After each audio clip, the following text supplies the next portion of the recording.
Hello friends, welcome to law made easy. आज हम बात करेंगे करंट अफेयर्स के बारे में, कुछ इंपॉर्टेंट फैक्ट्स के बारे में जो 26 अप्रैल 2020 को अकर हुए। तो स्टार्ट करते हैं। प्लीज़ मेरी आप सबसे एक रिक्वेस्ट है कि आप लोग अपनी नोटबुक निकाल लीजिए और keep on noting down the facts that occurred on 26 April 2020, right. 26 April 2020 first question ही मेरा आप लोगों से है। आप लोगों को बताना है कि 26 अप्रैल 2020 को कौन सा डे मनाया गया था। जी हाँ, कमेंट बॉक्स में बताइएगा कि कौन सा डे मनाया गया था इस दिन। देन 25 अप्रैल 2020 को दो डेज मनाए गए थे, एक WHO के द्वारा और एक UNO के द्वारा। अब WHO क्या है? WHO is related to, it is an organisation which is related to world health organisation, related to health matters, right. ये इंटरनेशनल ऑर्गेनाइजेशन है, तो इसका डे भी अगर WHO ने डायरेक्ट किया है तो वो हेल्थ से रिलेटेड होगा। तो हेल्थ मतलब कि कोई बीमारी से रिलेटेड होगा जिसको हमें इरेडिकेट करना है। तो इसका डे है malaria day, right. Malaria day मनाया जाता है 25 अप्रैल को, और इसकी थीम क्या है? Zero tolerance starts with me. जी हाँ, ज़ीरो टॉलरेंस मतलब पूरा मलेरिया ख़त्म होता है मुझसे ही, और ये थीम आज भी वही है और लास्ट ईयर भी वही थी, राइट। अब बात करते हैं UN के द्वारा कौन सा डे मनाया जाता है। UN के द्वारा मनाया जाता है डेलीगेट्स डे। जी हाँ, अतिथि देवो भव, ये हमारा एक कॉन्सेप्ट रहा है प्राचीन काल में। तो डेलीगेट्स डे मनाया जाता है UN के द्वारा, यूनाइटेड नेशंस के द्वारा, राइट। देन बात करते हैं कौन सा फर्स्ट स्टेट बना है। हाल ही में कोई एक फर्स्ट स्टेट बना है जिसने वर्चुअल कोर्ट स्टार्ट किए हैं, कोर्ट स्टार्ट किए हैं, क्योंकि लॉकडाउन में काम नहीं हो पा रहा है कोर्ट्स में, तो वर्चुअली हम काम करेंगे, प्रोसीडिंग्स करेंगे वीडियो कॉन्फ्रेंसिंग के थ्रू, राइट। तो ये कौन से स्टेट में बनाया गया है? ये UP में बनाया गया है, उत्तर प्रदेश में बनाया गया है। Keep on noting the facts, it would be useful for your upcoming exams, right. Then Vodafone का एक मैटर आया है। वोडाफोन, जैसा आप सब जानते हैं कि वोडाफोन और आइडिया मर्ज हो गए हैं। तो वोडाफोन और आइडिया ने जब मर्ज किया उसके बाद उन्होंने एक पेटीएम कंपनी है उसके साथ कोलैबोरेट किया है और एक मिशन बनाया है रिचार्ज सारथी, राइट। अब आप बताइएगा कि पेटीएम जो है वो कब इस्टेब्लिश हुआ था, मतलब कौन से ईयर में आया था, बताइएगा प्लीज़ कमेंट बॉक्स में। देन एक बहुत फेमस ऑलराउंडर क्रिकेटर हैं, मतलब स्पोर्ट्स पर्सन है, ग्रीस वॉटसन। जी हाँ, ग्रीस वॉटसन, जिनकी डेथ हो गई है, जिनका हाल ही में निधन हो गया है। तो वो कौन सी कंट्री से बिलोंग करते थे? ये एक इम्पॉर्टेंट क्वेश्चन है। ऑस्ट्रेलिया से बिलोंग करते थे वो, और इसीलिए आपको ये भी जानना बहुत ज़रूरी है कि ऑस्ट्रेलिया के प्राइम मिनिस्टर कौन है इस टाइम? Scott Morrison, right. और आप ये बताइएगा कि कॉन्स्टिट्यूशन में ऑस्ट्रेलिया से कौन सा मैटर लिया गया है, कौन सा बैग ऑफ बोरोइंग की गई है, राइट, कौन सा मैटर लिया गया है। देन रिसेंटली मोदी गवर्नमेंट ने 2 पोर्टल्स लॉन्च किए हैं। ये सवाल बहुत इंपॉर्टेंट है आपके अपकमिंग एग्जाम्स के लिए। 2 पोर्टल्स लॉन्च किए हैं, ई ग्राम पोर्टल लॉन्च किया है और स्वामित्व पोर्टल लॉन्च किया है। अब इनके पर्पस भी अलग अलग हैं, जैसा कि आप सब जानते हैं। ई ग्राम है और पंचायती राज पोर्टल, जिससे वहाँ का रिकॉर्ड्स मेंटेन हो सके, और स्वामित्व है लैंड का रिकॉर्ड्स मेंटेन करने के लिए इन द विलेजेस, राइट। तो दोनों का पर्पस अलग अलग है, 2 न्यू लॉन्च हुए हैं ऐप्स, राइट। तो आप बताइएगा कि पंचायती राज डे कब मनाया जाता है? अभी हाल ही में रिसेंटली ये न्यूज़ में था, तो आपको बताना है कि पंचायती राज डे कब मनाया जाता है, राइट। फिर एक नया वेंटिलेटर लॉन्च किया है, high pressure ventilator was launch by NASA, right. अब वेंटिलेटर जो है ये ज़्यादातर सीरियस पेशेंट्स के लिए होता है, तो ये वेंटिलेटर उन्हीं पेशेंट्स के लिए है जो लेस इल हैं, जो कम सीरियस हैं। तो उन पेशेंट्स के लिए एक वेंटिलेटर बनाया गया है। नॉर्मल पेशेंट्स को वेंटिलेटर में भेजेंगे और इस वेंटिलेटर को हम सीरियस, जो कम है लोग, जो कम बीमार हैं, उनके लिए यूज़ करेंगे। इसे नासा ने लॉन्च किया है। नासा की फुल फॉर्म क्या होती है? National aeronautics space agency, right. Then इसका फुल फॉर्म क्या है? Ventilator intervention technology accessible for local, right.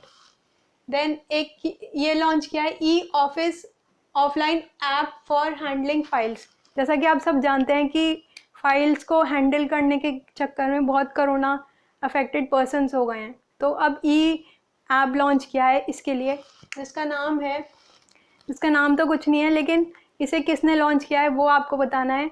CISF, central information security force, right, इसने लॉन्च किया है। एक बहुत अच्छा इनिशिएटिव है जिससे हमें फाइल्स को हैंडल नहीं करना पड़ेगा, अब ऑनलाइन ही हो जाए करेगी। ई सेवा स्टार्ट की है, right. Then first military satellite that is known as Noor in the orbit में एक फर्स्ट सैटेलाइट स्टार्ट की है, जो कौन सी कंट्री ने स्टार्ट की है? ईरान ने, राइट। तो आप इसकी कैपिटल बताइएगा कि ईरान की कैपिटल क्या है, और प्रेजेंटली वहाँ पर कौन प्राइम मिनिस्टर है और कौन प्रेसिडेंट है, right. Then CVC, central vigilance commission, हाल ही में रिसेंटली नए अपॉइंट हुए हैं, उनका नाम है संजय कोठारी, राइट। अब आप बताइएगा कि कोठारी कमीशन, जी हाँ कोठारी कमीशन, कौन सी रिकमेंडेशंस दी थी उन्होंने, राइट। ये थोड़ा पुराना क्वेश्चन है लेकिन अक्सर पूछा जाता है स्टैटिक जीके में। कोठारी कमीशन था एक, उन्होंने किस मैटर से रिलेटेड कमीशन रिकमेंडेशंस दी थी, right. Then first Mars exploration mission, जी हाँ चाइना ने एक मार्स मिशन एक्सप्लोरेशन स्टार्ट किया है, जो है Tianvian, TIANVIEN, जिसका मतलब होता है हेवनली बॉडीज। एक मिशन लॉन्च किया है मार्स के लिए, राइट। तो अब आपको बताना है कि मार्स, चाइना, इंडिया और चाइना के बीच में जो लाइन कनेक्ट होती है उसका क्या नाम है, राइट, प्लीज़ बताइएगा। फिर कोजाम डे, एक डे लॉन्च हुआ है कोजाम डे, जो कि मणिपुर में मनाया जाता है। उनका लोकल कुछ डे होता होगा, उसको उसके लिए मनाया जाता है, राइट। अब आप मुझे बताइएगा, इसे कॉन्स्टिट्यूशन से कोरिलेट करते हैं कि कौन से स्केड्यूल में मणिपुर के बारे में मेंशन्ड है, राइट। फिर एक ऑपरेशन एकेडमिक कैलेंडर लॉन्च किया है दो लोगों ने, ministry of human resource development as well as NCERT, right. और इसे किसने लॉन्च किया है? राकेश पोखरियाल, जी हाँ बहुत फेमस पर्सनालिटी है, राकेश पोखरियाल ने इसे लॉन्च किया है। अब NCERT की फुल फॉर्म बताइएगा आप मेरे को प्लीज़। फिर एक टेली मेडिसिन सर्विस लॉन्च किया है, क्योंकि लॉकडाउन के पीरियड में सबको बहुत प्रॉब्लम्स हो रही हैं और सब यही बहाना लेते हैं कि हम मेडिसिन लेने जा रहे हैं। जिसको भी बाहर जाना है वो बोलते हैं कि हम मेडिसिन लेने जा रहे हैं।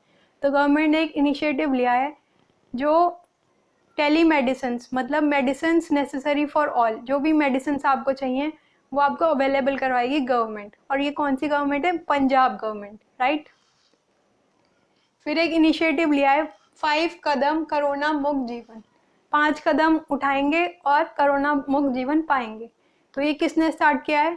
टाटा ट्रस्ट, जी हाँ टाटा ट्रस्ट, रतन टाटा जी ने बहुत हेल्प की है हमारी इंडिया की और आगे भी करते रहेंगे, बहुत अच्छे इंसान है वो। उन्होंने एक ट्रस्ट लॉन्च किया है 5 कदम कोरोना मुक्त जीवन, जी। देन इलेक्ट्रॉनिक रिस्ट बैंड, अब साउथ कोरिया, जी हाँ साउथ कोरिया, आपने एक कंट्री का नाम सुना होगा, उन्होंने क्वारंटाइन में जो भी लोग वायलेट कर रहे हैं, मान लो किसी को क्वारंटाइन में रखा गया है और अगर उस रूल को किसी ने वायलेट किया है, तोड़ने की कोशिश की है, तो उन्हें एक इलेक्ट्रॉनिक रिस्ट बैंड पहनाया गया है ताकि अगर वो आगे कभी मिले तो उनसे उन्हें पकड़ा जाएगा, राइट। तो आप मुझे बताइएगा कि साउथ कोरिया की कैपिटल क्या है और साउथ कोरिया और नॉर्थ कोरिया किस पैरेलल से अटैच होते हैं, मतलब इन दोनों के बीच में एक लाइन है, इस लाइन को क्या बोलते हैं, राइट। तो ये था कुछ करंट अफेयर्स जो 26 अप्रैल को हुए थे अकर, और जो कि बहुत इंपॉर्टेंट है आपके बिहार के लिए, आपके यूपी के लिए, उत्तराखंड के लिए, MP के लिए, राजस्थान के लिए, या जहाँ पे भी GS आता हो, और जनरल अंडरस्टैंडिंग के लिए, जनरल नॉलेज को तो आपको पता ही होना चाहिए कि क्या क्या हमारे देश में क्या क्या हो रहा है, राइट। तो stay updated with more facts, और बस प्लीज़ लाइक एंड सब्सक्राइब अगर आपको सही लगे, और अपने फ्रेंड्स के साथ भी शेयर कीजिएगा, और please comment in the channel कि आपको ये वीडियो कैसे लगा है, जिससे मैं और मोटिवेटेड रहूँ और मैं आपके लिए और मेहनत करूँ और वीडियोस इसी तरह की बनाऊँ। प्लीज़ लाइक एंड सब्सक्राइब कर दीजिएगा। और कल की वीडियो बहुत इंपॉर्टेंट होने वाली है, कल हम डिस्कस करेंगे 2019 के सारे लैंडमार्क जजेस, तो प्लीज़ मिस मत कीजिएगा, बहुत यूज़फुल होगा। हम डेप्थ में एनालाइज करेंगे कि क्या क्या 2019 में जजमेंट्स हुए जो कि आपके लिए बहुत यूज़फुल रहेगा आपके सारे एग्ज़ाम्स के लिए, अपकमिंग एग्ज़ाम्स के लिए, pre as well as mains, even interview. तो वो हम डिस्कस करने की कोशिश करेंगे, तो प्लीज़ मिस मत कीजिएगा और अपने फ्रेंड्स के साथ भी शेयर कीजिएगा। थैंक यू, और बेल आइकन प्लीज़ प्रेस कर दीजिएगा। Stay blessed, stay motivated. Thank you so much for watching this video. Bye bye.